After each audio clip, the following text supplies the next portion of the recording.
Is Bitcoin going to 100,000 US dollars in 2019? Today we have Richard Hart, the one and only one. I don't think we have to introduce him. Most of you guys will already know him.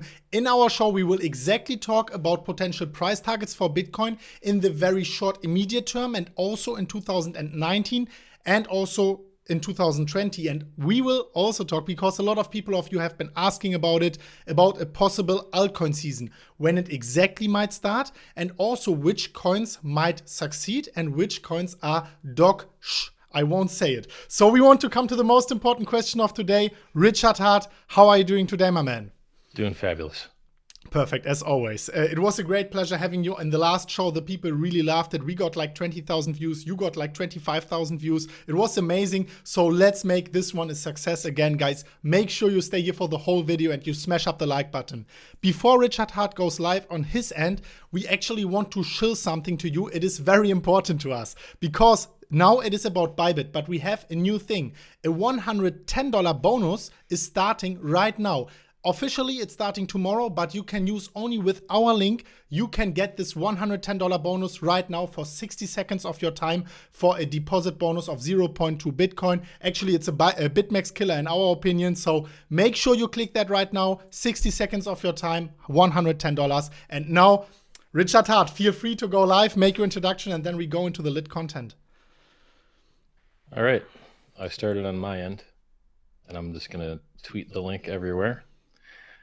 You can do your intro if you like. This is your thing. All your questions.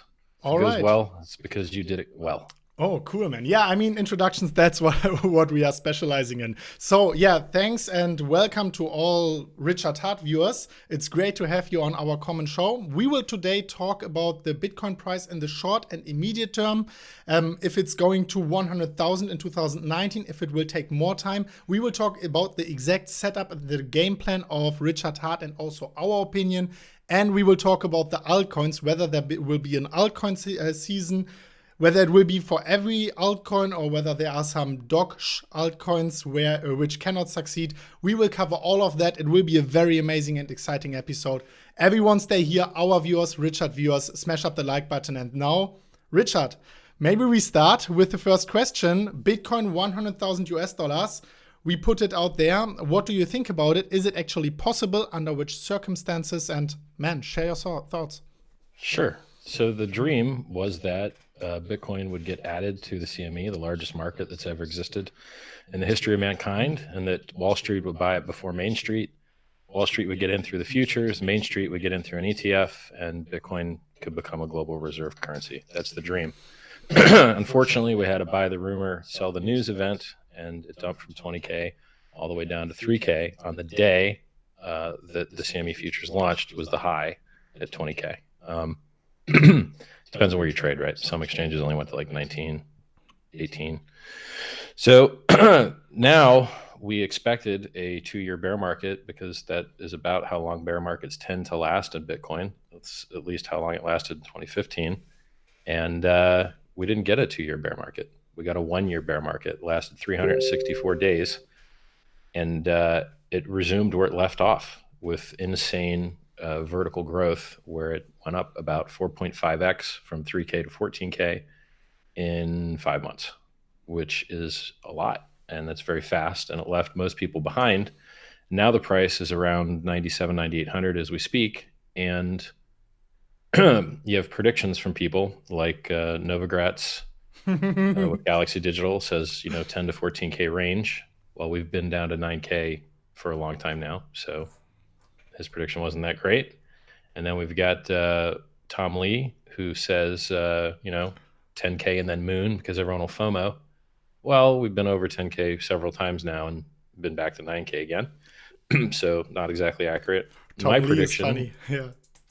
Well, he's got, great people that work for him. Predicting the nearly impossible. Yeah, but he's cool. He's a cool guy. He's a cool guy. Not always accurate, but who is, man? I respect him. Yeah. Yeah. What I do is I tell people where the price is going to go, in my opinion, and why.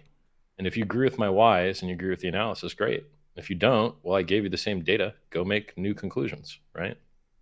So we ran up that 4.5x, which is, a giant, massive run in 5 months that would take years normally. And we had no dips. Our largest dip was 25% based on a fluke of someone dumping 5,000 coins on Bitstamp. And some exchanges didn't even dump. So, the real only greater than 25% dip we've had is when we hit 14K and dropped down to 90.80, I believe 90.50, 90.80 is our local low. And then we pumped back up to like 13.2 and then visited 9100.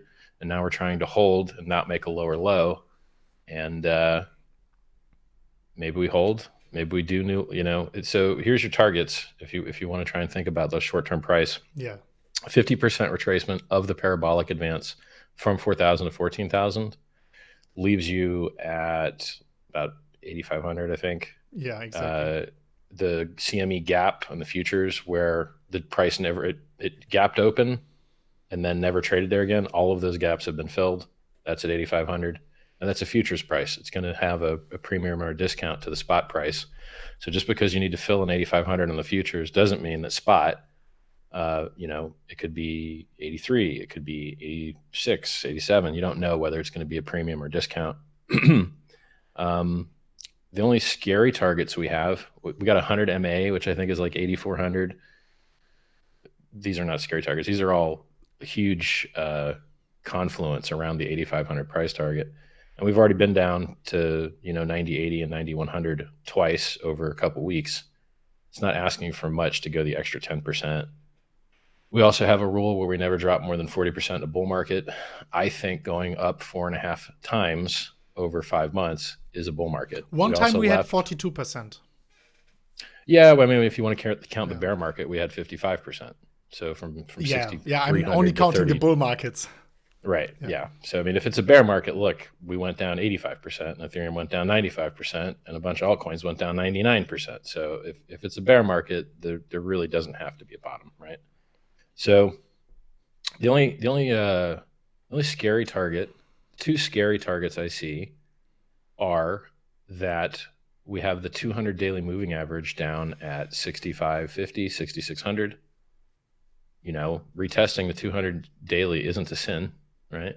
We have that horizontal support at 6K that held, strong in 2018, but eventually failed, and people expected it to be resistance on the way back up, and it offered no resistance whatsoever. Exactly. And everyone's like, what? There's just no dips. There's no resistance at all. Like none of these old levels matter. The horizontals, the verticals, nothing.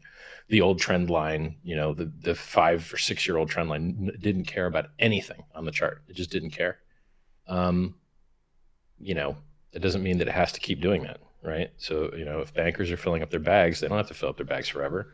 Their bags could eventually be allocated and full at some point, and then you're back to whatever demand was left before they decided to FOMO in. Maybe they FOMO it in on the inside tip on the Facebook Libra news. Maybe they, the custodial solutions were there, so they just decided to, allocate some small percentage of, something towards new digital gold because the same reason normal gold's going up. There's a lot of narratives you can try and take a guess at.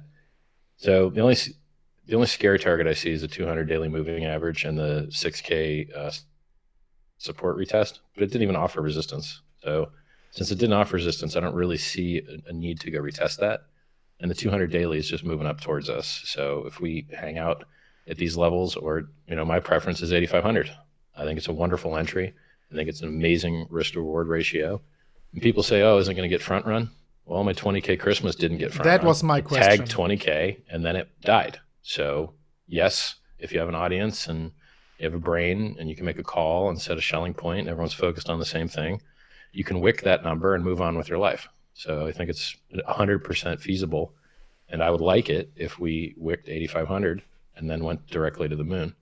Not directly to the moon is like, I think that anytime we've ended a bear market and entered a new bull market, tripling the price is pretty reasonable. So, triple 20K, 60K. And then if it's true that we've got all of these new market participants that are so much larger because of the better onboarding, the CME futures, backed coming out, not cash settled derivatives, but actually Bitcoin physically settled derivatives. It's funny to say physically settled with a digital product, but so, you know, the market's changing, and it's not just libertarians and gold bugs anymore. It's the world, right? So I think 60 to 100K are very reasonable targets, and it'll be easier to make those calls as we get closer to them. One cool thing Tom Lee, an analyst, said is that if you don't make like 10 critical days during the year, that's where Bitcoin makes all of its gains. And if you remove the 10 best days of Bitcoin's performance, then it actually tends to lose money. So you really have to be in for those outlier days that are just giant green candles up. So in a bull market, you can't really spend much time short or you'll be annihilated. Yes. And, so the timer's kind of ticking. If we don't, have capitulation in the next week or two, I would start, trying to get long just because the timer ran out and we're not going down. Do your own research, right? If you ruin your finances, it's on you. I'm not a registered financial advisor. You need to, take your future into your own hands. I'm telling you how I arrived at targets, what the targets are. If you like it, great. If you make a lot of money, good on you. If you get wrecked, your fault. Exactly. Thanks for covering all of that. And you already front-runned a few follow-up questions I wanted to ask you. For example, if everyone is looking at it, is it actually happening? You said, it can still happen. I mean, I heard a lot of things that some people think it can get front-run or we just crush through it. Like the 6,000 volume profile resistance level, everyone thought we would make, we will have resistance there. One scenario was we get front run and the people short the market beforehand. And the other scenario was actually that we crushed through it. And that was exactly what was happening. What do you think for the 8,500 level? Do you think that can happen actually? So I think it's an unfair comparison, right? So if you look at probabilities, if I set a specific price target at 8,500, the amount of realities that could cause that to be true is very, very small. Because if it goes too far under 8,500, then people would say it wasn't right. If it never reaches it, then people will say it wasn't right. When people start to make what appear to be fair alternate calls, they cover so much more width for their accuracy activation level that it's an unfair comparison. So if you say it's going to overshoot it, okay, well, what range of realities will bring that prediction true? Oh, anywhere from 8,500 to zero. So you've got an $8,500 range where you can say you were right, where I've got like a sliver of range where I can be right. So, you have to, if you're going to make alternate comparisons and try and compare them for accuracy, alternate predictions and compare them for accuracy, then you need to make a similar range, right? So if you think it's going to go to 8K instead of 8,500, okay, cool. But you can't say more. Or like as far as front running goes, we've already done 9K twice now. So when we're at 20K in months, then I could say, oh yeah, I was only front run by $500 and be pretty happy about it, right? Because what exactly percentage is 500 of nearly 10,000? It's 5%. But in crypto, it's a joke. Than 5%, like it's 5% is like right? the daily volatility sometimes. Yeah. Easily. But I mean, to call a bottom within 5% is pretty sick. Yeah, because you could buy that with 20x leverage, never get liquidated. And like if you can call the bottom within 5% and 20x leverage it and the price goes up 3x, you're up 60x on your money. Yeah. So to be able to call bottoms is insanely profitable. And I think I'm good at it. Go to my calls channel and test it. Go look up the calls on the chart and see if I was right. Perfect, man. Thank you so much for covering all of that. And now, before we go into the altcoins, maybe a very important question. We talked about the 100K before. What is actually your prediction for the 100K? Do you think there is a possibility that we reach it in 2019 already? Do you think it's into 2020 or maybe thereafter? And if you answer that question, can you maybe also include something like the scenario we need for that from a TA point of view? I would say 2020. I mean, it's easier to put on longer, larger, taller candles that cover more distance the further along the parabola you are. So if we continue in the parabola that we're at and we went up about, 100% linearly every month, well, then how many extra 100% moves do you have? Now, this math's a little weird, right? It's not exactly how logarithmic growth works, but it's if you just continue the chart forward and assume maybe 2 or 3 more 40% dips, it doesn't take that long to get up there, right? So we could make 20K by the end of the year if we wanted to, right? I mean, we could take 20K in a week if we wanted to. That if you look at the rate at which we were ascending now compared to the rate that we were ascending in 2017, there's parts on that chart that line up, and it gets very high very fast. So yes, you could definitely do 100K next year. You could definitely do 20K this year. Now, I have no idea who came in and made those beautiful green candles. I don't know who they were. I don't know why they did it. I don't know where their money Donald came Trump from. would say China. They're not Googling it. The Google searches weren't up. The futures premiums weren't up. The options premiums weren't high, right? Whatever caused that to happen. But on Baidu, the search engine for China, it was actually really going up the search volume for Bitcoin. Okay. Some people say great. Maybe the Chinese guys, and also on the on-chain data, the on-chain transaction volume, not the exchange transaction volume. Actually, at 4,500 to 5,000, we had a huge volume. Actually, way bigger as at 6,500 and so on. So there are some people pointing towards China and the United Arab Emirates buying OTC, actually on-chain OTC, obviously, and then filling up their bags beforehand. Who knows? I don't know, man. But the thing is, they have to continue to do that if you want the same kind of accelerating price, right? Yeah. So if their bags fill and they stop, well, then we can go sideways or down. If they continue to need to fill up, they can keep going up, but I don't have any charts or metrics or access to intuit what's going on there. So I'm just, when CME was coming and Google searches were going up and people were, mortgaging their house to buy in, it was very easy to see where the new money was coming from.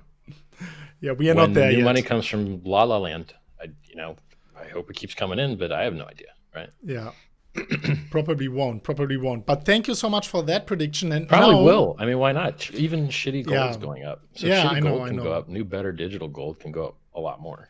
That's a very good key point, because let's go into the dirty part of the episode, into the altcoin part.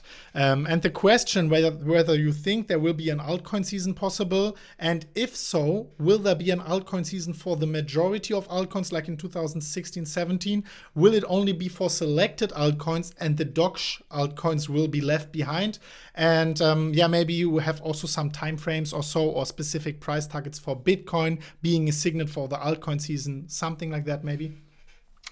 I believe that the previous altcoin season was a result of people getting rich on Bitcoin and then their friends hearing about it, their friends being jealous, their friends feeling they missed the boat and wanting to buy the next Bitcoin, and then buying alts, and then alts went up. Cheap alts. Got jealous. XRP is so cheap. Yeah, they were right. They were never cheap, but they seemed cheap when the speculative bubble was happening. So because a lot of people missed this 5x move from the bottom and a lot of retail wasn't in, then we have a lot less bragging to friends, and we have a lot less friends Googling and looking for the next alternate thing.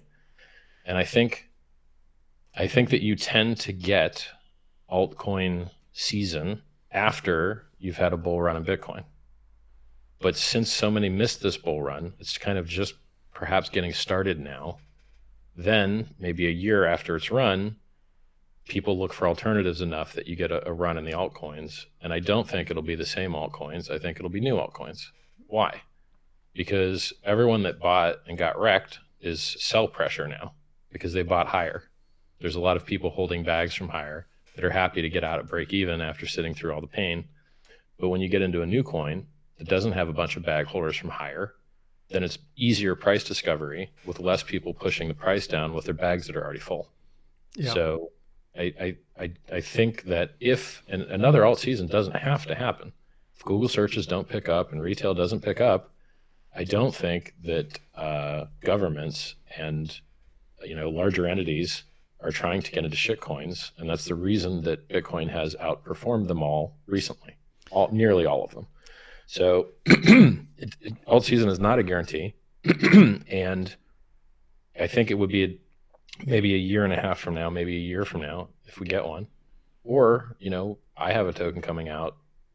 It's programmed to pump. If it pumps hard enough, maybe that could kick off the alt season.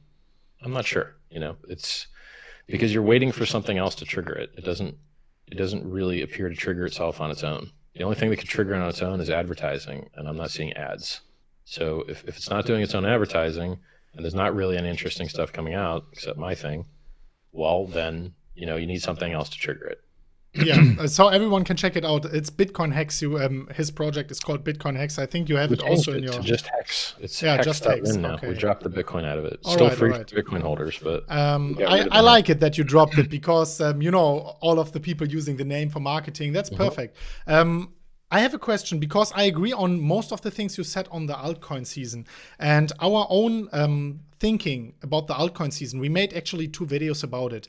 That price rise, once Bitcoin reaches the new all-time high, the media coverage might be so huge to sucker in all this noob money and onboard them onto the shitty projects, if I might say it like that. Would you actually agree on that point? Because if we look back in 2017 in January, once Bitcoin broke the old all-time high, that was the exact day, like really up to the exact second, the dominance of Bitcoin plunged, and it plunged from, 70% or so down to 35% in a matter of 3-4 months. And that was really on the exact day Bitcoin reached the old all-time high. Of course, history not always repeats itself, but the thinking behind that the retail money on boards and actually gets suckered into that altcoins could be a legit argument, isn't it?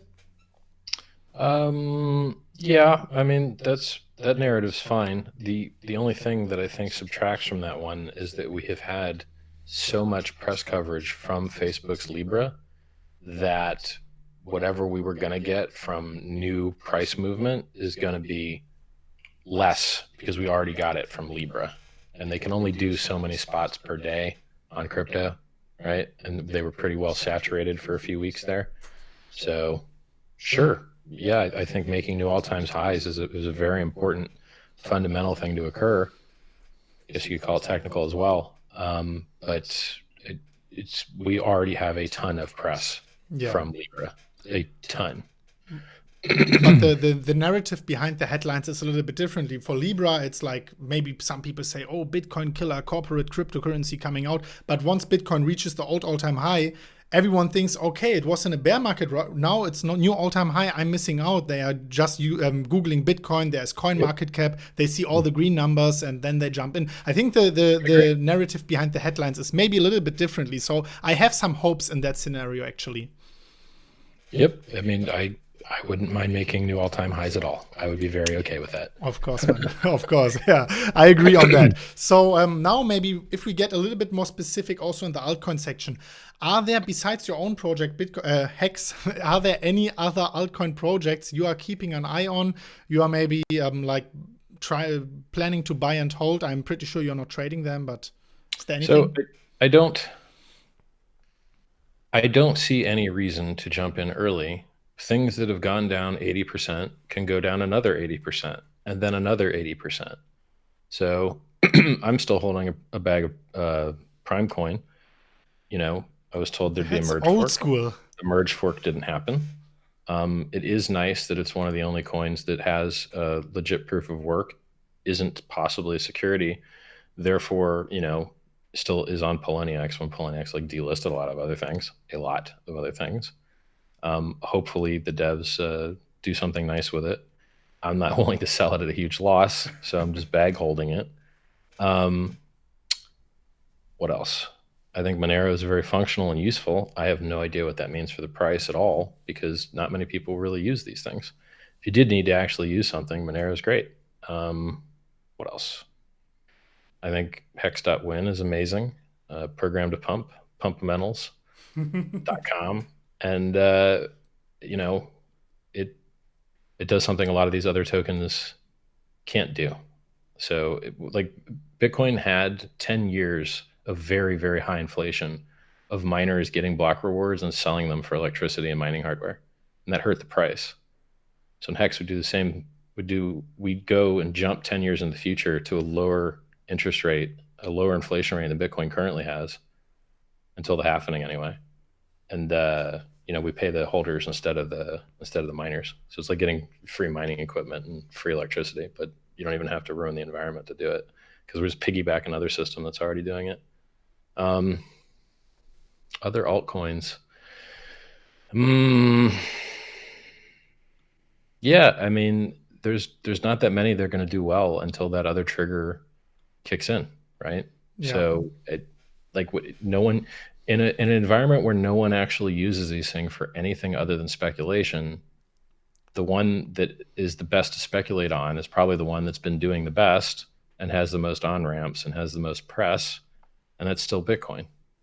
Now, at some point, if the tides change, the lower market caps of these other things will allow them to explode.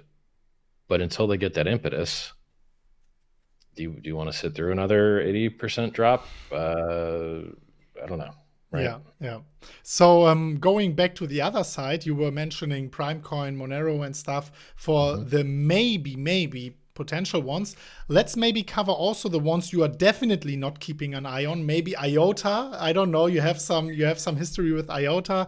Any other altcoins? You can share your thoughts, and let's make not too much swearing, because YouTube gives us strikes for that. But let's try to keep it dirty but clean. I think that if you are holding a bag that is 90% down, that it is not going to recover as well as a new bag that no one has ever held 90% down before. No one uses any of these things for anything. So let's take IOTA, for instance. I try not to be hard on these guys, because it's like kicking them when they're down. Nobody uses their project for anything. And the actual premise of the project is very silly. Here's the premise. We're going to let you do free transactions as much as you want, so that we can be the future of the Internet of Things. So you should buy our token right now, even though to use it is free. You don't need to. So what? Why would I buy it if using it's free? Doesn't make any sense, right? Yeah. There's no reason to own a thing that's like, I bought a theme park and all the entry is free. I know what you mean. There's no speculative value behind it if you don't have any monetary things like transaction fees and so on. There's no speculative value. You have to have people consuming you have to have people that didn't have units forced to buy the units to do something useful. Yeah. Or they don't buy the units. I mean, it's very simple. So and furthermore, any actual utility token that relies on crypto is very, very, very, very stupid to start with. Because, so let's say I wanted to sell a newsletter, right? And here's my options for selling my newsletter. I can sell it in Bitcoin, and then you have to go rebuy your Bitcoin back at a 10% or 20% markup at an ATM, or at a 1% markup at an exchange. And then you have to worry about,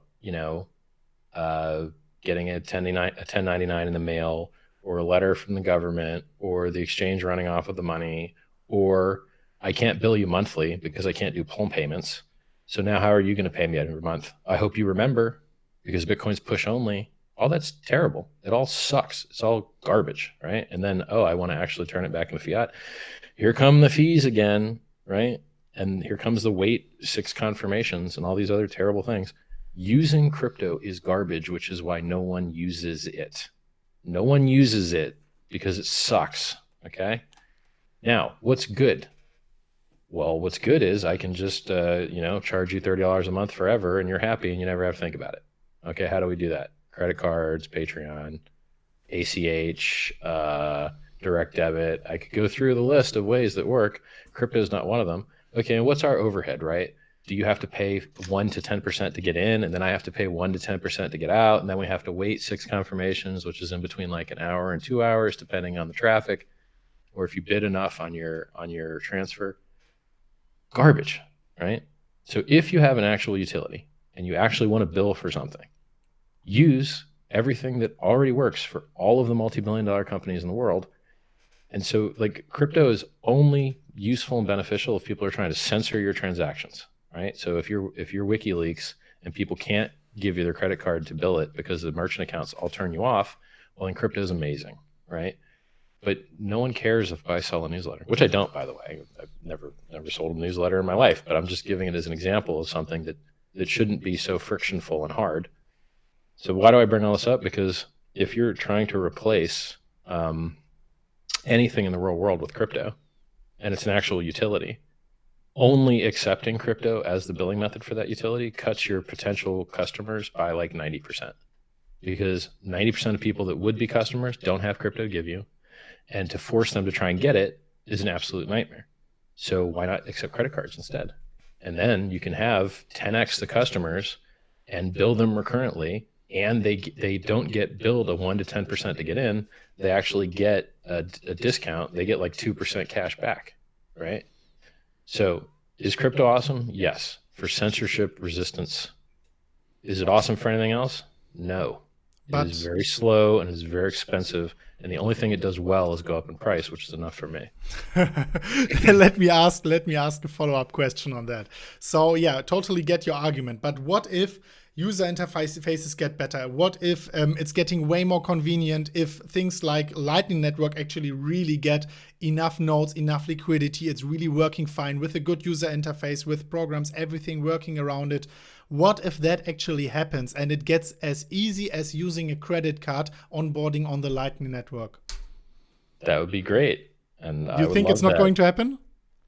Not for a very long time. Yeah, okay. That $10 million in the Lightning Network. That needs time. You've probably never used it. I've never used it.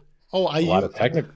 Have you used it? Yeah, like it was really complicated. In the end, I ended up with the Blue Wallet, and that was really easy. But as I said, man, it's people working on it, and it might take 3, 5, 7 years. I don't know. Right. But I'm pretty sure that will happen. It's not just good for Bitcoin. It's good for everything, because that can work with every crypto, basically. So just if it does work, it doesn't mean it's pumping your specific bag. You know what I mean? I think Bitcoin has the best chances of it. You know, you have the most amount of brain juice in it. You have the highest security in terms of hash rate. No, but with Lightning, none of those things benefits you, right? Oh, Lightning, you have to go in the Lightning layer with one transaction, and you have to go out, and that must be very secure, because that's the moment of interest when you transfer the funds in the Lightning Network. Yeah. I would be more than happy for all types of amazing technological advancement to occur. Just let me know, what have you gotten in the last 2 years? In the last 2 years, which in technical terms and startup terms and Silicon Valley terms is eternity, you've already turned over half of your employees, right? What exactly has happened in Bitcoin in 2 years? You've got nothing. You've got absolutely nothing. You got SegWit a couple years ago and nothing else. So I would love to pretend that all these other white papers and stuff is great, but there's actually not anything good happening. Yeah, I mean, Lightning has improved. It's still so slow, but it has improved since the last 2 years, under 1.5 years. And then we have the Schnorr signatures. We have Liquid, the Liquid sidechain. I know what you mean. These things are Bitcoin. like Liquid sidechain is literally trusted counterparties. Yes, it is. And then actually Lightning is kind of the same thing. It's just, bro, that stuff's not Bitcoin. I mean, there's progress. There's like $10 million total in the entire Lightning Network. And in Liquid, I don't know how much there is. It's funny. I saw Blockstream defending Tether, and I'm like, what is this weird shit? It's a competitor for Bitcoin. People would have bought Bitcoin, but instead they bought a fake counterparty coin. Yeah. Where there's a middleman in between a bank account and you. Well, crypto is designed to get rid of those middlemen because they get their funds seized, etc. But I saw Blockstream defending them. I was like, why? Why would they defend that? Why would they defend an altcoin that's a counterparty at the end of it? And then I was like, oh, they're a customer. They actually use the Liquid product from Blockstream, and that's like one of the only things Blockstream has for revenue. So if you get and use the Liquid product, I guess Blockstream doesn't shit talk you publicly because you're actually a customer.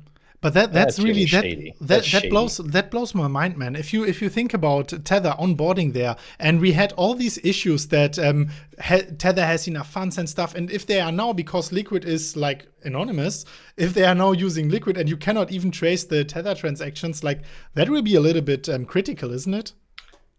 Not really, because it's just all fake bullshit anyway. It's just an Excel spreadsheet. They printed 5 billion of them by accident. and just unprinted them. Get the fuck out of here. Yeah, They man. printed 5 billion by accident. They're like, yo, my bad, we got the digits wrong. And then they fucking deleted them. Well, if you Oh have a yeah, trading man, I bot, saw that. That was so funny. I think that's maybe the reason because everyone saw this huge mess, like 5 billion. Oh yeah, and then they saw the future 4.5 finance, they bro. burnt again. That was so Imagine you have a crazy. trading bot that like buys on tether prints. You got wrecked. That Like so was fucking so garbage. funny, man. That was really funny. It was not really covered on YouTube, but it was really good. Yeah. I mean, I try not to shit talk exchanges because I want Hex to list there. Yeah. And I try to not shit talk other altcoins because I prefer they onboard to a better system, Hex. But man, at some point you just have to talk. Like you can't print 5 billion fake dollars and then unprint them and get like, a quarter billion seized and just not tell anybody about it. Like get the fuck out of here. Come on. This Yeah. is not legit. And then if Blockstream doesn't want to be called like AXA and New World Order and all this other stuff, this is kind of a conflict of interest where you develop open source software on one side and then you develop competing solutions for profit on the other side, because the optimal play is to gimp and not do as well on the dev as you can so that you can keep paying your employees by getting new customers by having features in your paid product that you don't have in the free one. Now look, it's a free open source project and I haven't paid a damn dev to do anything, so mind you, I don't have much say in what really goes on. uh, but like I see the good news is that most of the commits aren't from Blockstream. They're from Chain Code Labs and other people. And maybe everything just works out and maybe everyone stays honest. Maybe everything stays great. But this for pay product that competes with Bitcoin, that gets them to defend other anti-Bitcoin things. It just when the cryptocurrency users and Bitcoin users of the world were tricked into thinking that something that competes with them is somehow good for them, it just disgusts me. If everyone had to sell their fake fiat fucking cryptos, their US, I'm not even going to take the dislikes and the unfollows for saying their name, but all of those fake fiat currencies that call themselves cryptos, if everyone was forced to get rid of those and buy real crypto, the price would go up 50% easily, right? If you think there's a 20 to 1 multiple and the market cap of those things is 4 billion, well, then you're up about 80 billion in market Yeah. cap. Right now, the market cap's at 180 billion. That's about a 50% increase. If we didn't have those fake, centralized, easy to shut down bullshit fake fiat currencies, the Bitcoin price would be 50% higher, in my opinion. So all you guys that are out there defending things that you don't own, or I hope you don't own, I guess somebody owns those things. What's wrong with you people? Like, it's all the worst parts of cash with no appreciation, with more counterparty risk. Like, what are you, stupid? Stop being stupid. Like, All right, man. That's perfect. Some swearing in the end. That's how we know you, and that's why the people love you. Actually, thank you so much for that. We covered. Like honestly, I'm going through the comments, and people laugh it when you swear. I don't know why, but it's funny. So I think we covered the most of the questions already. Do you have anything else like important to say before we sure. shill our stuff? Yeah, I and got end a up the list of things episode? everyone should do. Go to my Twitter, 52K followers, Richard Hart Win. That's twitter.com/Richard Hart Win. Go to my crypto general chat. People just sitting around talking about crypto, t.me/Strape, like strawberry grape. Strape charts if you want to trade. Richard's calls if you want to hear my price predictions. This is all free. I wrote a free book that, I guess a couple free books that tell you every good idea I've ever had and how I got rich and how to write ads and how to hire people and how to get laid and how to dress. It tells you everything, right? Like how do you brush your teeth? It's all in there and it's really neat. T.me/Scivive, like survive through science. What else? If you want to donate to a charity, go to sens.org. They accept crypto. Vitalik Buterin's given them a few $1,000,000. They're my favorite charity. You are going to need medicine. Don't be like Steve Jobs and die very rich and very dead. I'm doing better than Steve Jobs is with a lot less money than Steve Jobs because I'm still alive and healthy. Yes. He's dead as fuck. And he could have put more money into saving his own life. And he knew he was 40% likely to die of cancer. And he knew he was 40% likely to die of heart disease because everyone is. If you look in your family tree and you look at all those dead people and you see what killed them, it's not aliens. It's not zombies. It's boring ass falling apart stuff. Yeah. Now, most people don't know this, but if you cure cancer or you cure heart disease, each one of them is only worth 3 years of extra life, because then the next thing gets you. Those are both side effects of a decaying system. So we need regenerative medicine to make the system not decay, to not cause cancer, to not cause stroke, to not cause blindness and dementia, which we can do. We just need more people working on it. So if you're not working on healing humans yourself, you should really work on paying someone else to. You can still get rich. You can still do startups in space. You can still buy the biotech index. Do something, or you'll be like me. And I watched my grandparents die and I didn't do anything for them. My parents aren't dead yet, but they're not doing so great. I'm next on the chopping block. My dog died, didn't do anything for her. At some point, this money is only useful if it turns into healthy life for your loved ones. And if you don't make the cutoff and it doesn't help you, maybe it'll help your kids when you have them, or people's friends' kids. And then, once we cure stuff, it stays cured pretty much forever. Thank goodness. So sense.org, the Telegram, Twitter, you see my YouTube. Go to hex.win. Check out what I think is a currency that is better than Bitcoin, because I designed it to be. Check it out. I think you'll like it. All right. Thanks. Everyone check out his stuff, especially also the donation. That was a great speech, man. I was shaking, so thank you so much for that. 100% agreed on that point. And also regarding our stuff, if you guys are interested in it, we are nearly dropping daily content with DaVinci J15, technical analysis, fundamental analysis. We have really like a huge community on Telegram. It's like 15,000 in total, German and English international ones. So make sure you check it out. It's t.me/mmcryptoeng for the English one, MMCrypto, just MMCrypto for the German one. And yeah, type in MMCrypto on YouTube. You will find us also. And that being said, is there anything else I wanted to say? I have so many things to shill, but I don't know what's appropriate. So definitely Telegram, YouTube, that's the most important stuff. Telegram, you'll see everything he has to shill. Sorry, say again?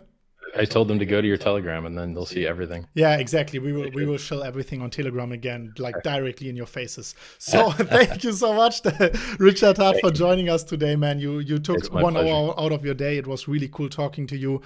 Thanks for everyone watching. If you appreciate the free content, make sure you smash the like buttons on his channel, on our channel, smash the little bell and subscribe. And I will end this stream and you can end yours.